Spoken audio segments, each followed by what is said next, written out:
Usa ka pagtuo, usa ka tingog, usa ka katawhan.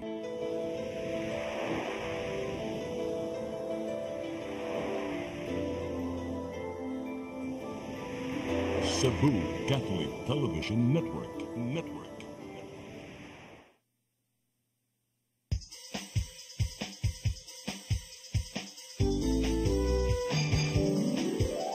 Hello Cebu, maayong buntag. Kaksuntan ang kahayag nga nagsulid sa matuod, nadagan sa panghitabo. Hello Cebu, maayong buntag Pinoy.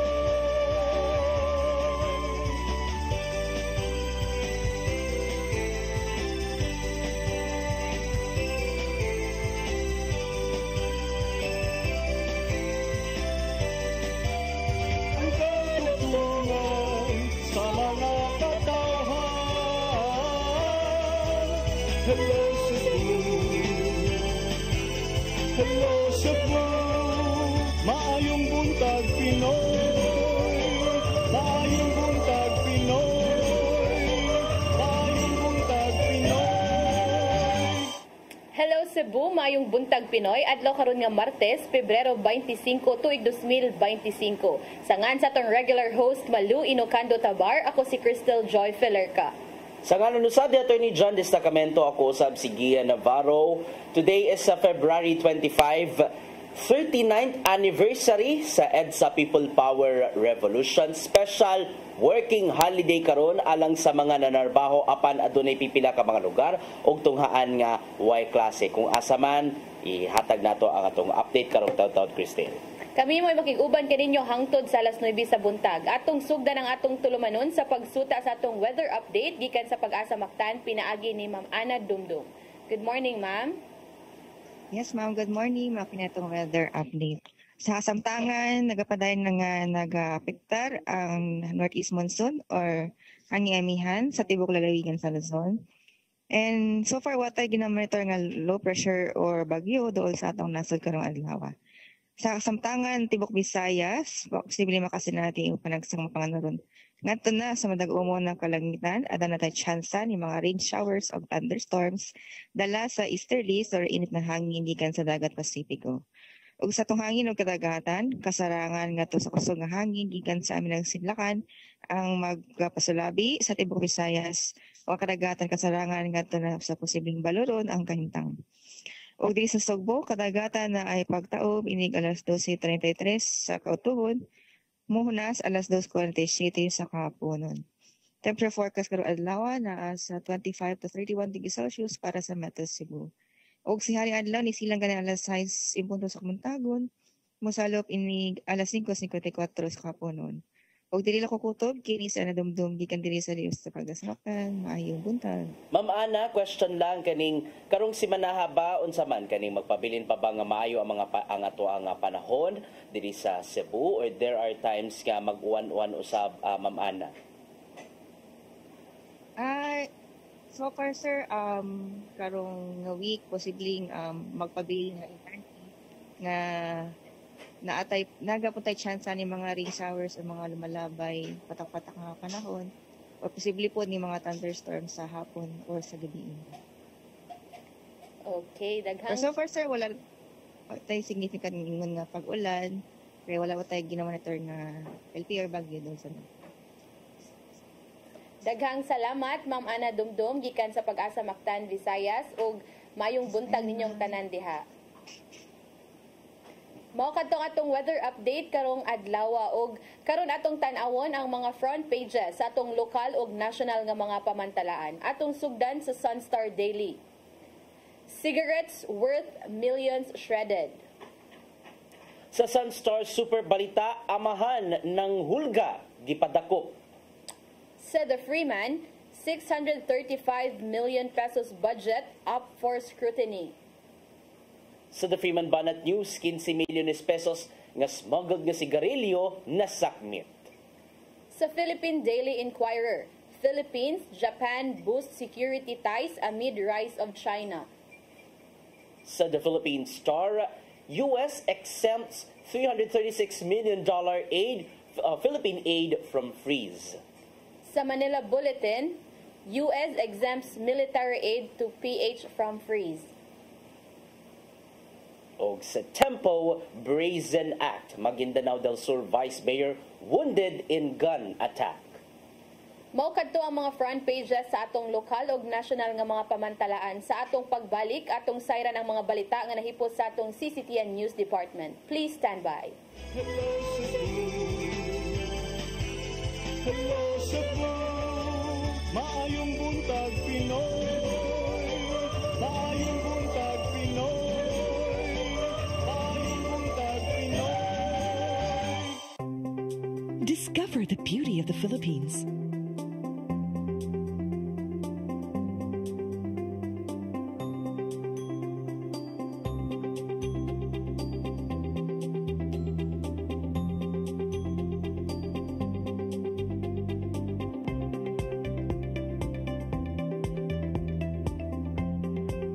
With Philippine Airlines, the country's flag carrier.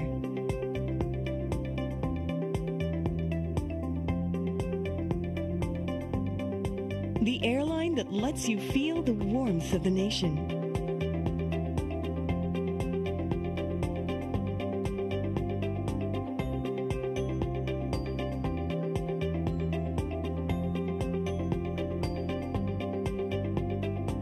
Mabuhay!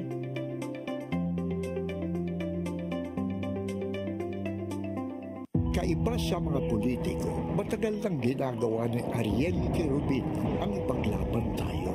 Kahit sariling buhay inaalay. Ngayon, iba ang laban. Pero tuloy ang misyon ni Ariel Querubin, ang ipaglaban tayo. Kung medalya ang sukatan at hindi pera, si Ariel Querubin ang ating bayani na karapat-dapat sa Senado. Pag may Ariel Querubin sa Senado, may bayani tayo sigurado.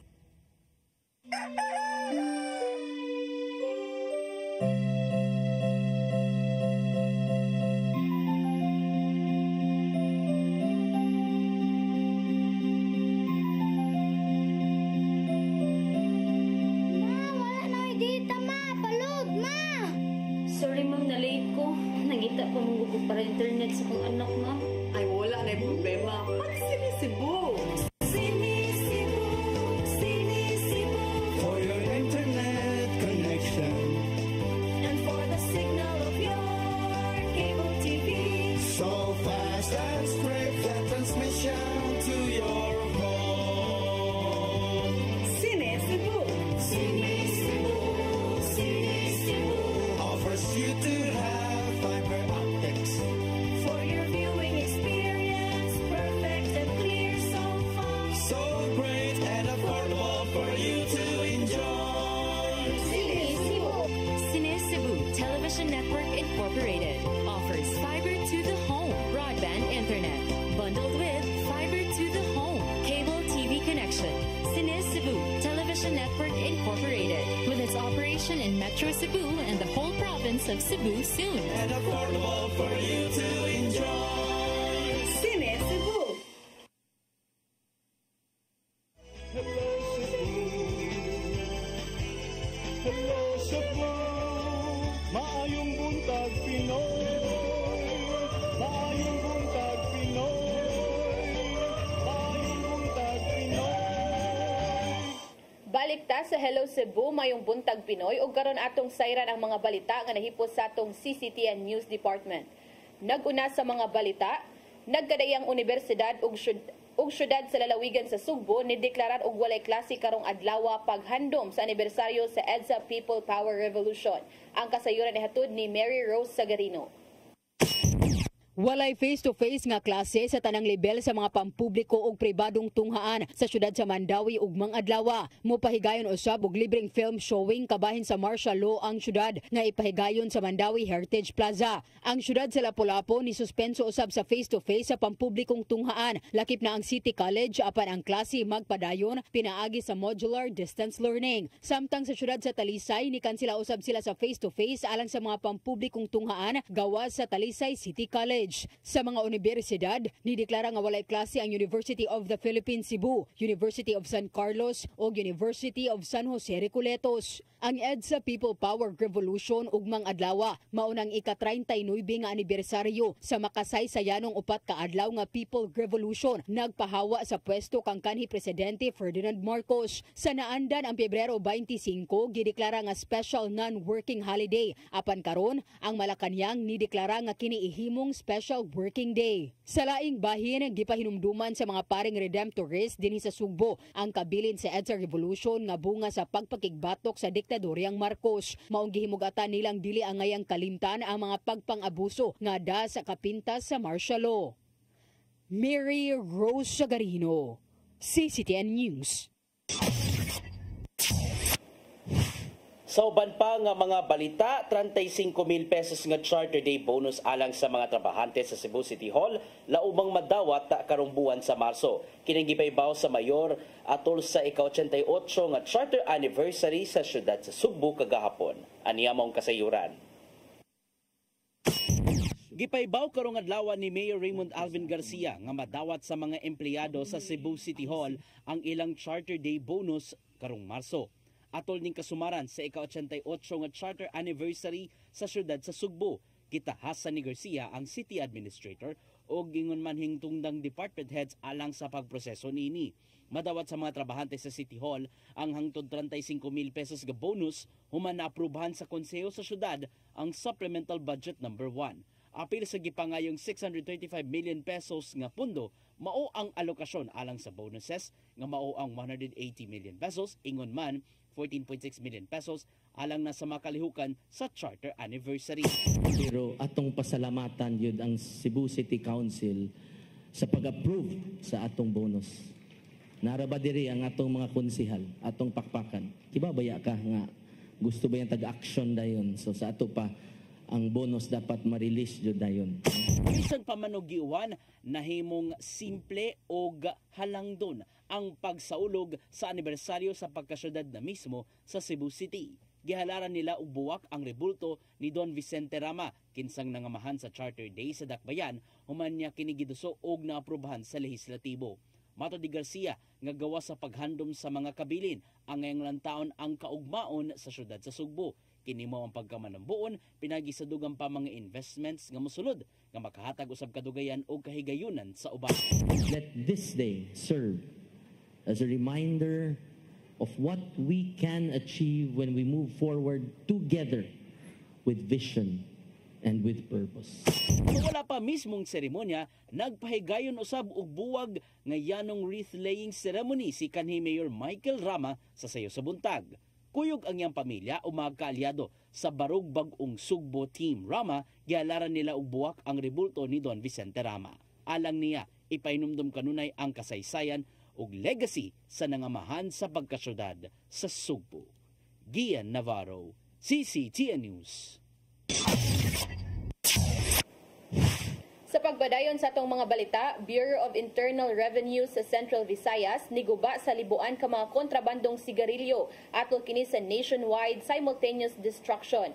Moabot sa 15 milyones nga tax liability ang natala sa nasakmit nga sigarilyo. Ang kasayuran ihatod ni Mary Rose Sagarino. Sa usa ka warehouse sa Barangay Paknaan, siyudad sa Mandawi, gipangguba ang gibarabanang moabot sa 244,000 ka pakete sa kontrabando nga sigarilyo ato sa nationwide simultaneous destruction kaganinang buntag. Ang mga kontrabando nga sigarilyo na sakmit sa siyudad sa Lapu-Lapu, Toledo ug Isla sa Bantayan pinaagi sa nagkadaiyang mission orders. Ang mga illegal nga sigarilyo nagkantidad og 15 milyones pesos nga excise tax liability. Ang operasyon gihimo subay sa Revenue Memorandum number 33-2024 nga nagtakda sa giya alang sa pagguba sa mga illegal nga sigarilyo nga nagsunod sa probisyon sa Revenue Regulation number 14-2024. Ang mga nasikop kinahanglang mobayad og 63 pesos nga excise tax sa matag pakete. Pahimangno ni Regional Director Douglas Rufino nga dili sila mohunong sa paggukod sa mga naghimo og nagbaligya og illegal nga produkto. Matod ni Rufino nga matag tuig moabot sa 40 bilyones pesos ang mawala nga buhi sa gobyerno tungod sa mga smuggled nga sigarilyo.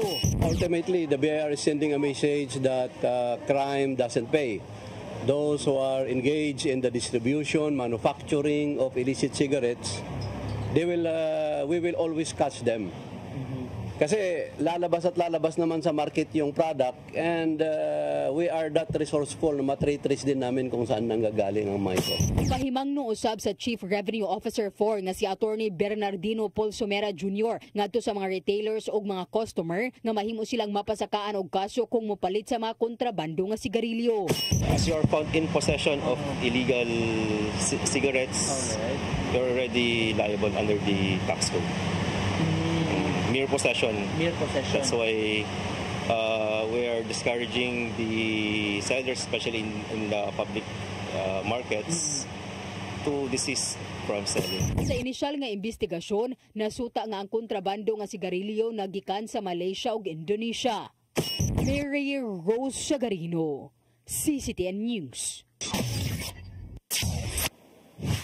Mga smartphones sa kapulisan sa Dakbayan sa Lapu-Lapu gipangsusi aron pagsiguro nga walay bisan kinsa kanila ang nalambigit sa pagsugal. Samtang nagmalampuson usab ang paglusad sa Lapu-Lapu City Office sa Oplan pakighimamat niadtong Biyernes. Ang kasayuran niadto ni Crystal Joy Felerca.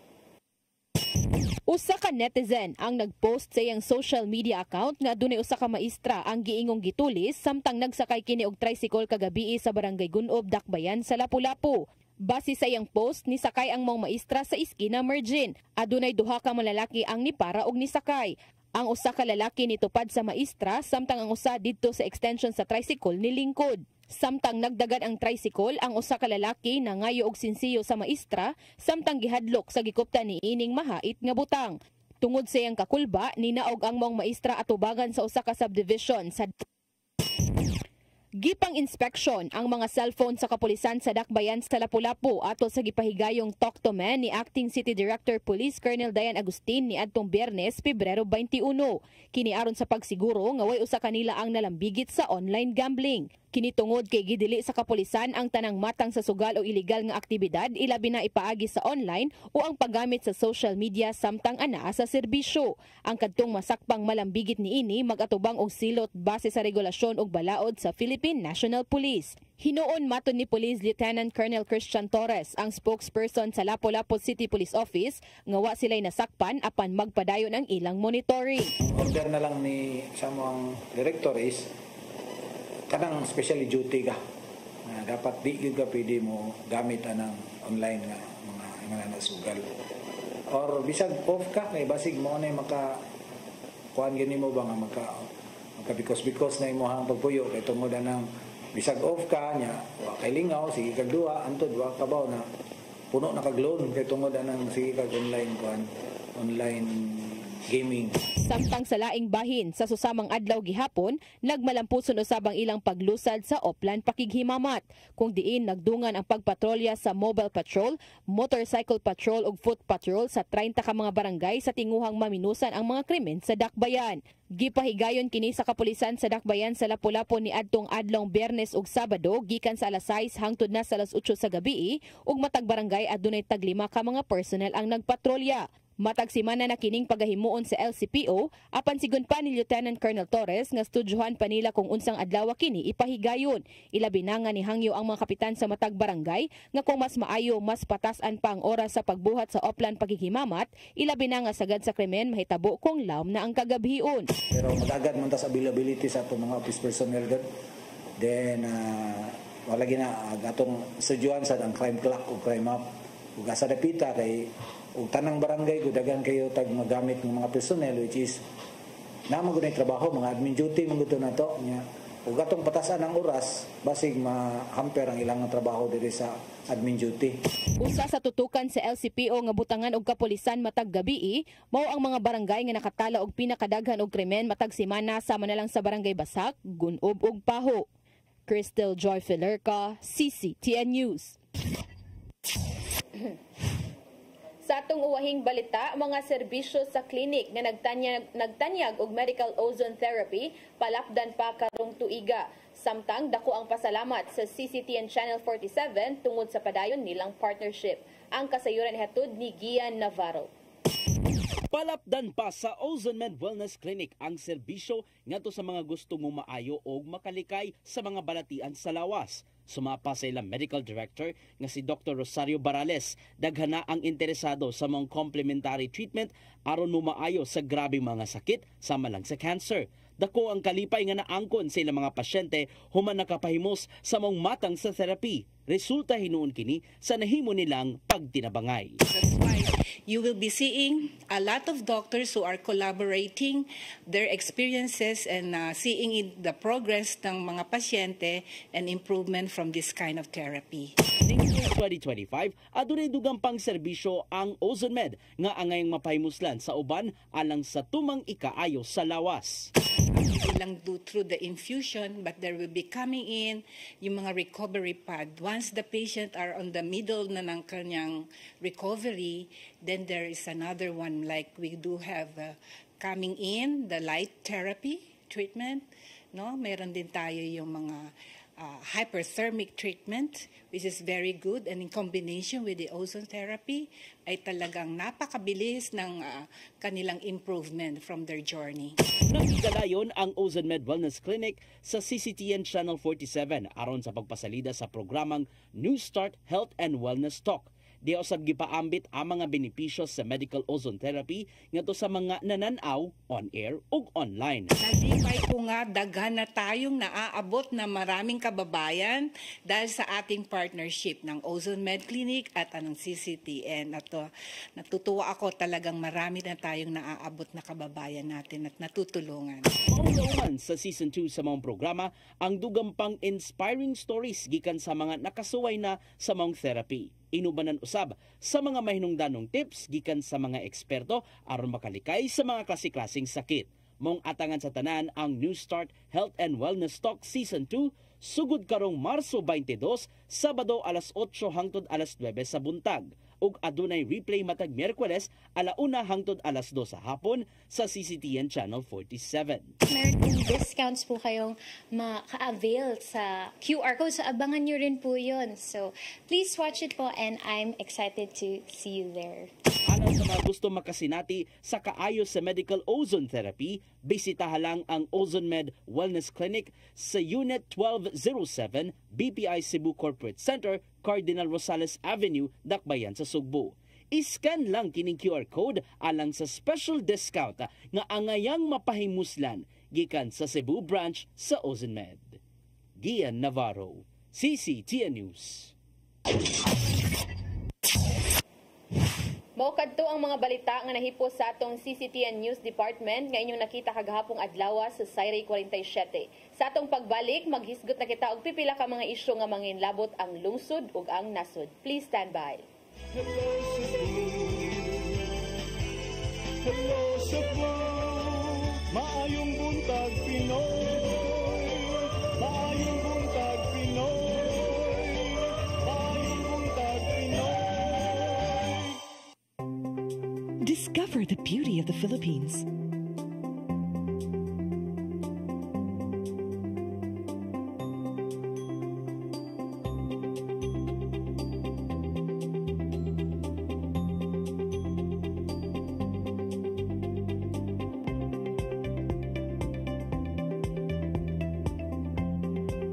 With Philippine Airlines, the country's flag carrier.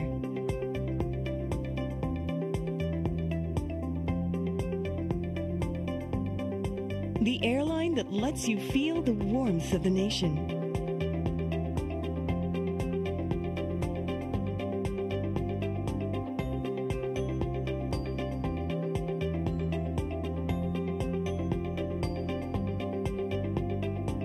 Mabuhay!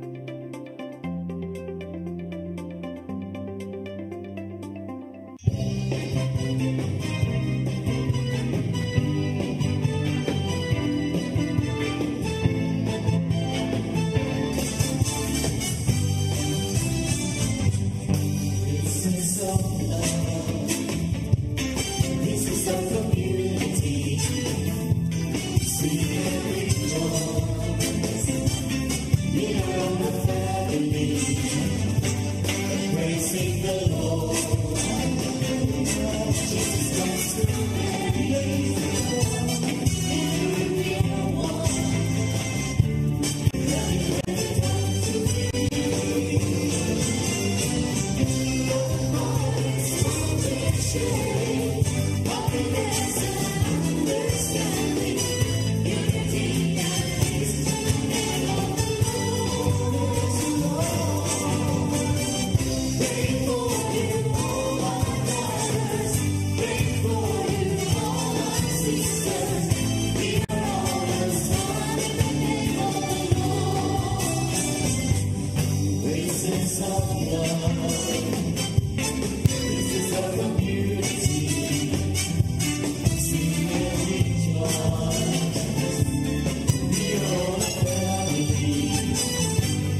Balik ta sa Hello Cebu, may buntag Pinoy kauban sila Crystal Joy Felerca og yours truly Gia Navarro. Tod kay nagisgot man ta during the intro, Crystal, nga special working holiday karon because we are celebrating or commemorating the 39th anniversary of EDSA People Power Revolution and their nanay mga LGUs nga ni-deklarar og suspension sa klase. Yeah, I guess earlier pa akong nakita nasakto ba if si Mayor Samsamo to siya una ni kuan nga way klase. Domingo siya ni paibaw ana.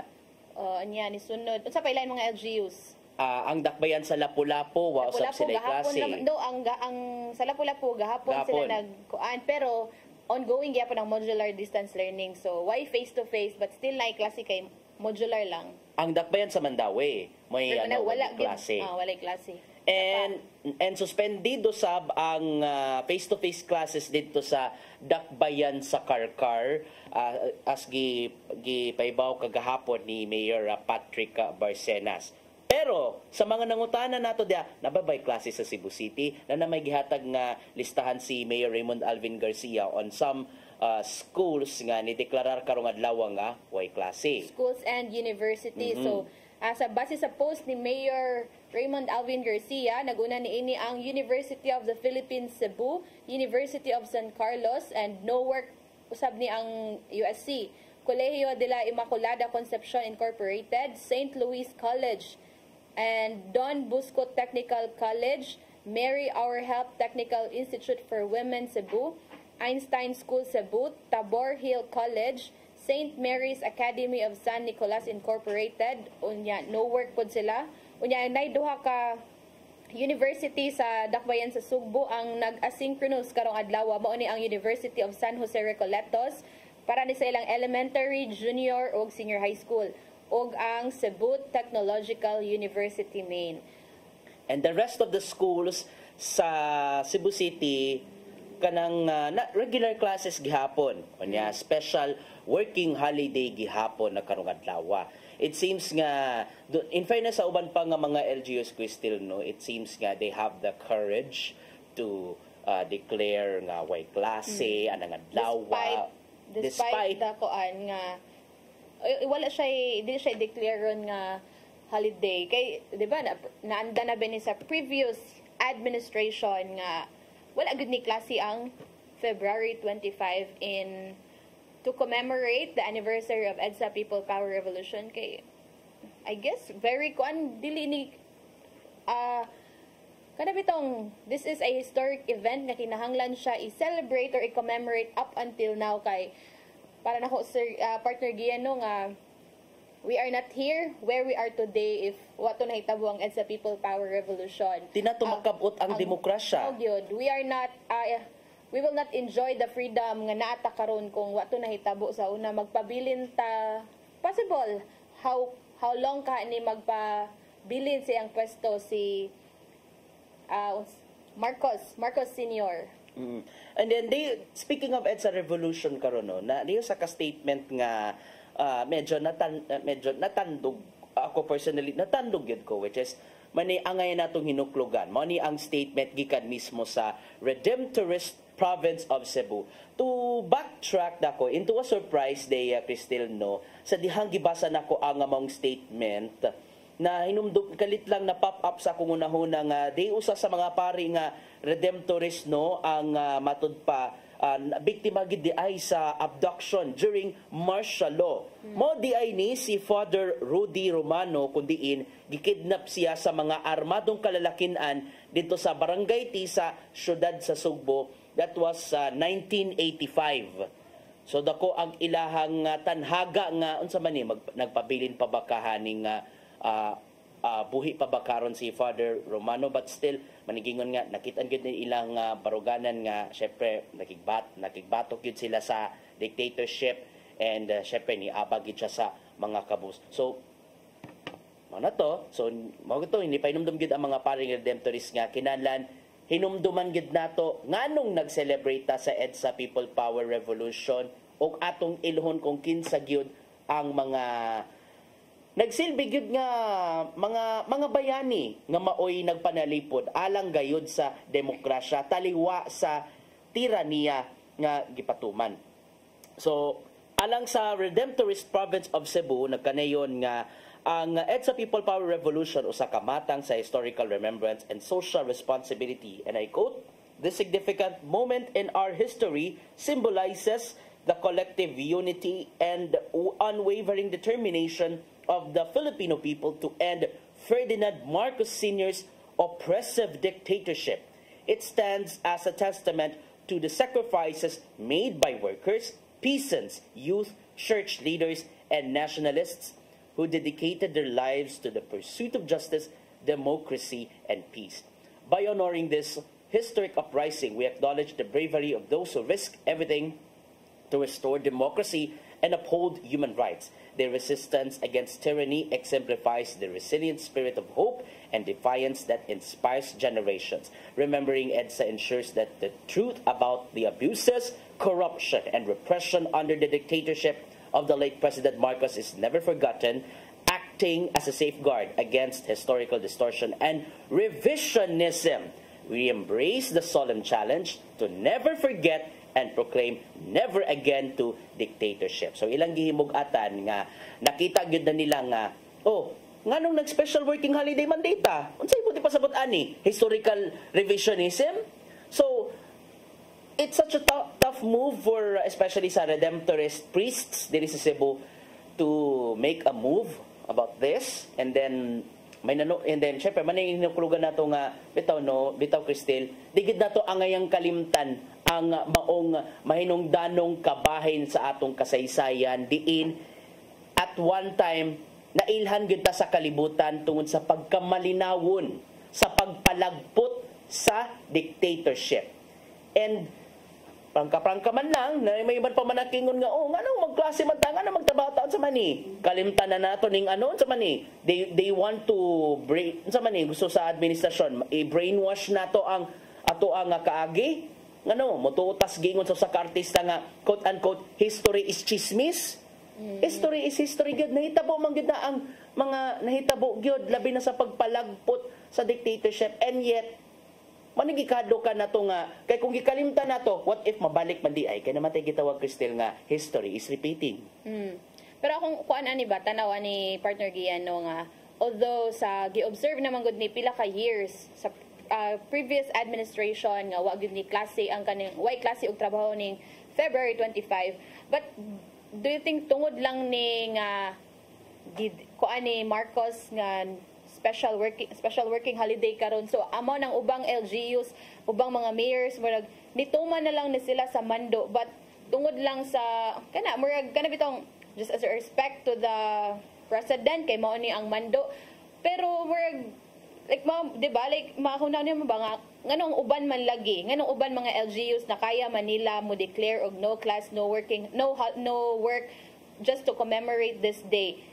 Kana bitong makuha niyo ba unsa man ni murag magpaka-play safe, magpakakuan kung ikaw as a person nga dako kag pagtan-aw or gi-value nimo kaning historic event in the past, then why can't you decide for kanang ingana ba the more nga murag kanilaging dita kasabot ani unsa what's the purpose of tungod lang siguro ni kay Marcos, we are in a Marcos administration and usa ni ka ang iyahang papa ang nagpalagpot that time sa EDSA revolution.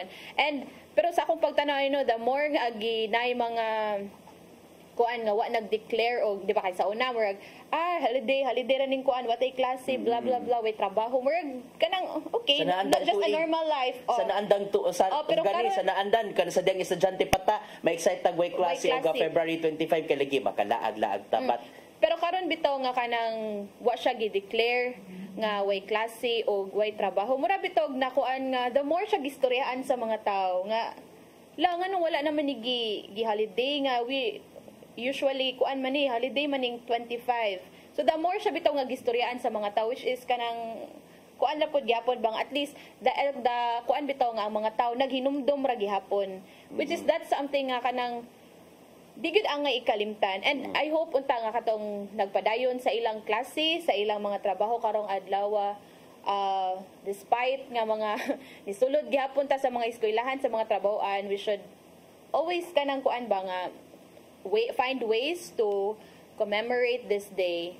And in fairness sa mga LGU, they are making their initiatives to remember unsay may naa sa EDSA Revolution. Just like sa Mandawi City, mag-film showing sila about sa unsay naitabo sa batas militar. Sa imong alma mater, na mga activities sa UP for I guess tomorrow. ang kanang mga state universities, di ba, mga kudos ni mga state state universities nga kanang naningkamot gyud nga kanang mokuan bitaw, but I guess na ay usa ka state university nga wa ga declare og kanang somewhere in Manila siguro to nga wa ga declare og no classes, but mao na gina atong makuan ba nga ingana ba if ongoing manggani ang mga klase ron. I hope nga nagya po yung mga pamaagi to commemorate this day, like kanabang sigingon pa nimo sa Mandawi na film showing. We hope nga sa mga nagklase ron naabay mga gipakita nga mga ingon ana like film showing, mga art, unsay mga sabay mo uban nga exhibit ug uban pa. Exhibit.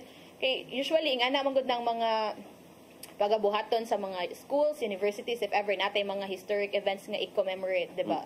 And the only thing atong ma-learn ani nga lesson kaning EDSA Revolution, ang atong katungod, ang atong pagpakigbisok, ang atong pagsupak sa mga dili makiangayong gimbuhaton. Gani after this program sa Hello Cebu, ang inyong higala mo diretso may dito sa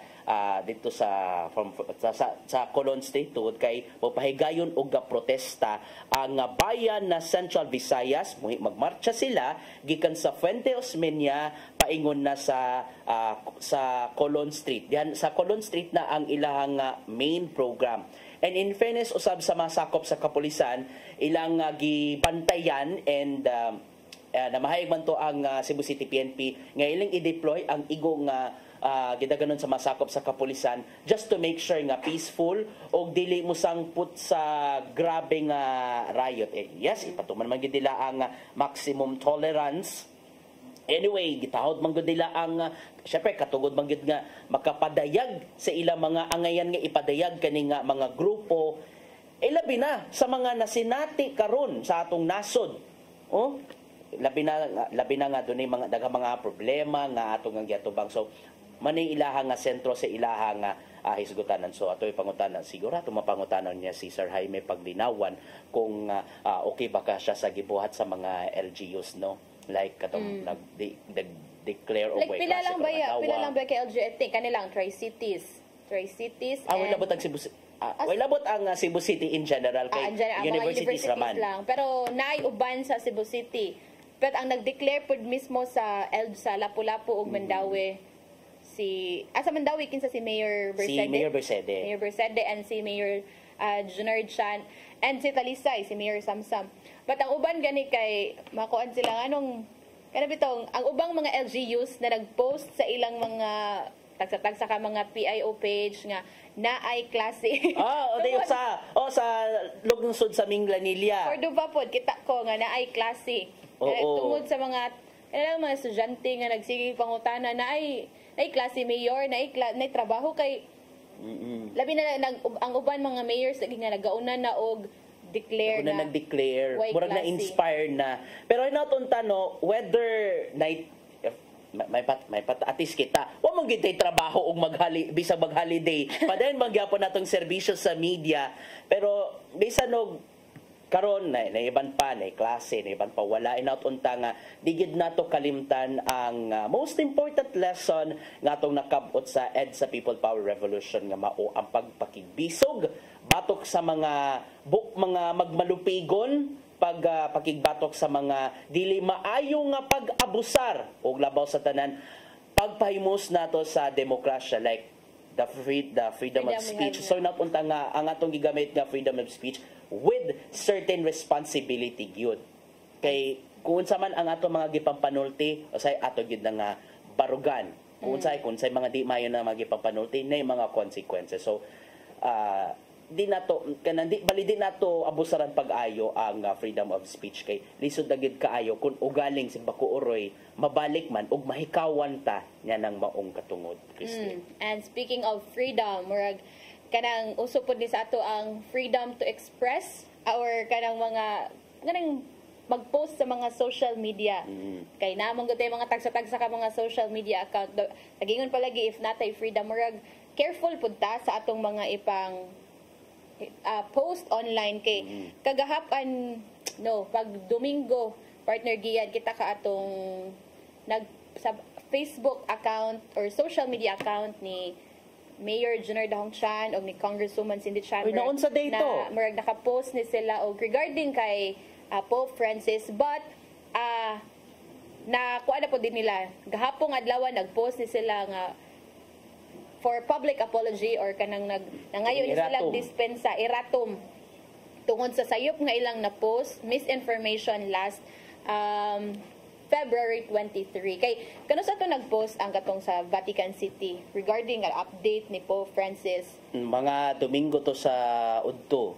I think siguro after to nag-post ang Vatican City murag mao po dai ni nag-post ni sila og kaning misinformation or sayop nga mo impormasyon regarding kay Pope Francis. So kagapon mo to giklaro nag-post sila iratom nga nangayog dispensa sa mga nakakita ato nga wala to marag siguro na misinterpret lang siguro nila ang post sa Vatican City and noon at least ba nay kanang kuan nga public apology sa ilang sayop nga pag-post and noon ni promise man nga kanang they will take extra measures para nga dili na ni mahitabo pagbalik nga to make sure nga mga verified information ilang ma-post sa ilang mga social media accounts kay ingani ra ba partner Gian sama ani nila ni Kong Cindy og ni Mayor Chan taas ba kini sila following mga kuan ba ni I think Mayor Chan kay pinakadaghan ni og followers sa mga mayors diri sa Cebu province. Kinsaon musinggit pa lang siya og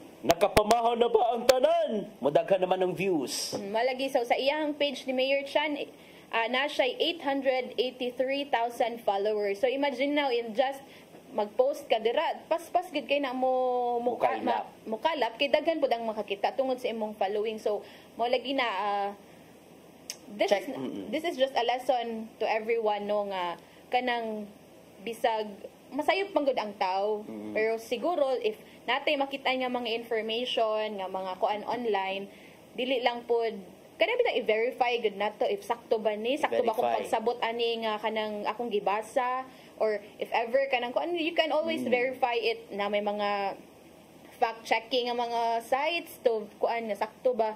And speaking of fact-checking, ang nai-update gikan mismo sa Vatican News. Vatican News is the kaning official gyud nga media platform from the Vatican, straight from the Holy See. So, ang alang sa mga nagpakisayo doon sa kahimtang ron sa panlawas ni Pope Francis, sumapa sa Holy See Press Office, bisan pa man sa iyahang kahimtang tungod sa double pneumonia, o niya nakakomplicate man din siyang kidney, bisan pa man nga grabe ang kahimtang ni anam-anam o dunay slight improvement siyang panglawas o niya pagkagabi napatawag siya sa parish priest sa Gaza aron una makikimamat o gikadua to express the paternal closeness. Kay kung ato may numduman si Pope Francis usa siya sa mga ni apag labi na sa kaayuhan sa Gaza, labi na nga dito war-stricken area baya ng Gaza.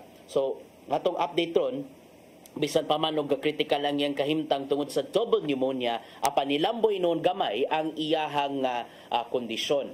So, 11 days na siya nga nagpabilin dito sa Gemelli Hospital dito sa Roma og bisan pa man ni anaman mo maayo ang yang kahimtang tungod sa iyahang oxygen percentage o niya dunay mild kidney insufficiency og may nano at least pero sa nanglabay nga mga adlaw Cristel no at least maka-respond man lang si Pope Francis kung sampiton magani siya sa iyahang mga kauban no. So matod sa wala na pahingan nga Vatican official, nakakaunog maayo si Pope Francis unya makalihok-lihok na siya og gamay. So bisan that's a good news. That's a good news. Yeah, pero bisan pa man tuod no atong ipadayon ni noon gani man ni panawagan sa Catholic Bishops Conference of the Philippines nga atong ipadayon ang pag-ampo alang sa tumang kaayuhan sa 88 anyos nga opisyal, labing dakong opisyal sa simbahan. And I guess this is the longest stay no sa sa tambalanan ni Pope Francis sulod sa sukad sa iyang pagdumala sa mao nga posisyon. Mo na to 11 days na siyang napabilin dito sa sa Gemelli Hospital. And although gumikan man sa kagrabe sa kahimtang, at least naka-respond man, and sa iya nga tweet sa miyaging adlaw ni Pope Francis, sa iyang post dayto sa X, nagpasalamat siya sa mga well wishes from different officials in the world, and gikalipay ni Pope Francis ang mga nadawat niya nga mga suwat o mga mensahe labi na sa mga bata. Meaning, grabe gihapon ang kalipay sa mga bata tungod grabe ang kalipay ni Pope Francis human nakapadangat og mensahe og pag-ampo ang mga bata ngadto sa ilang Lolo Kiko. Lolo Kiko is man gitawag sa nato mga Pilipino ngadto ni Pope Francis sa diyang nibisita siya nga ri sa nasod 10 years ago. 10 years ago na to. We're fresh pa kay sa tong mga kuan kay 10 years na day. 10 years na to, January, mga January na to. First pa siya ka-visit, mao tong first visit niya sa Pilipinas. Oo. So natunta ay kini medyo diyo sa nga post nga natandog ko personally. Natong 2020 kuan pa na sa COVID-19 pandemic, si Pope Francis siya gid ang nag-inusara dito sa St. Peter's Basilica nga nag-ampo alang sa kaayuhan sa tanang kanasuran sa COVID-19 pandemic. And yet it's our time siguro to payback. Like, diba, sa katunga time siya praying for the whole world. This time, the whole world is praying for him. So, nautunta nga mumaayo na si Pope Francis. Ilabi na nga, can you imagine daga mga activities sa Vatican ang gipang-cancel tungod lang sa iya nga gihambing balatian. And I hope na apektado pa ka ang uban pa nga mga pending transactions ngadto sa Vatican. Ako nagwonder gid ko nang kuno galing medyo mapabilin pa mapektuhan ba ka ang mga future nga mga transactions, especially sa Archdiocese of Cebu ngadto sa Vatican, because supposed to be this March mo paingon ta makadagkuan sa Archdiocese of Cebu ngadto sa Vatican iyang isubmit ang proposal regarding sa sugbuswak. Sugbuswak manatong paghimugso na sa duha ka mga dioceses under Archdiocese of Cebu, manatong na North o diyan na South. That is up to the Vatican na kung unsa man okay pa ka sila ani. Diyan na panahon nga isubmit ang iyang proposal.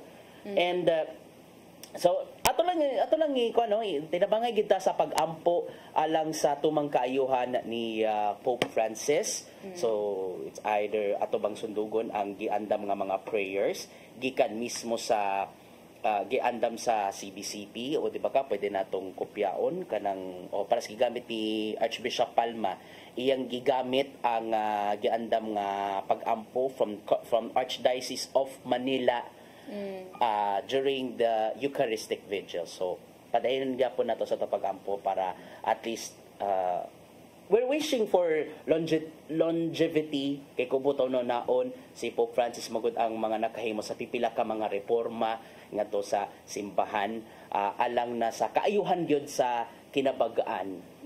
And if dilitan mo atong uban nga dili ganahan mo follow format, we can also pray intentionally kanang mga from our hearts gid ba nga labi na ang mga kids nga mo send og prayers for Pope Francis sa ilang Lolo Kiko. Okay, so wala naman tay igong oras atong ipadangat ang giandam ni Tatay Dodong Nimshua nga pulong og kinabuhi.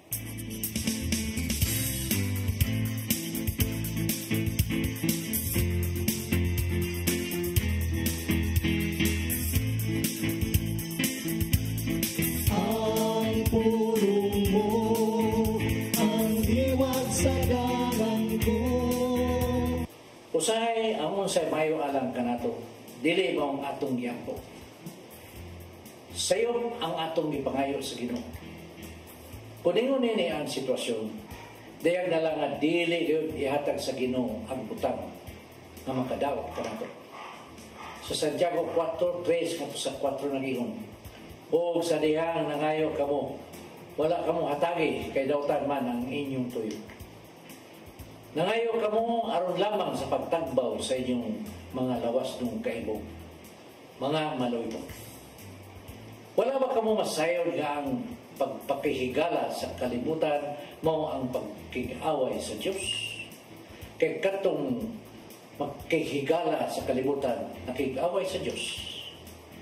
Kung dili gud kita butahan sa hingpit sa kabubuton sa Ginoo, mangayo kita sa butang bisan makadaot kanato. O usahay ihatag kini sa Ginoo aron pagtudlo kanato og leksyon. Kay sigon lamang nini nga paagi nga kita makadon. Maigsuon mo kini ang pulong maghatag iya kanato sa atong kinabuhi. Magambok kita. Na ito naman, may mga higayon nga dili na mo madawat ang tubag sa mong mga pag-ampo. Sa mga ingon ining sitwasyon, tuduy kami nga mutahan sa mong kaugaligon diha kanina.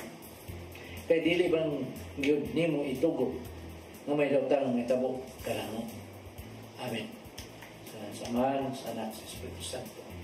Ang pulong mo, ang diwag sa dalan ko. Pulong og kinabuhi ni Tatay Dodong Limchua mo'y nagtapos atong tulumanon. Daghang salamat, Philippine Airlines. Daghang salamat, Archbishop Jose Palma, Nanay Diana Limchua, Tatay Dodong Limchua. Daghang salamat usab sa mong news manager, Sir Dennis Tabar, sa TOC, Sir Robert, Ma'am Inday, Sir Matmat, Miss Mabel ug Ma'am Joanne. Sa news department, sila nga Kuya Michael, Kuya Rodel, Kuya Raymond, Bruce, o sa studio, si Ferdy Katubay.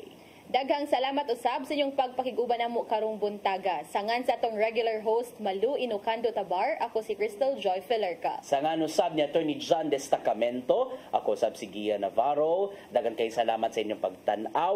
God bless us all and enjoy the rest of the day. Daghang salamat sa inyong pagtanaw diri sa Hello Cebu. Mayong buntag Pinoy.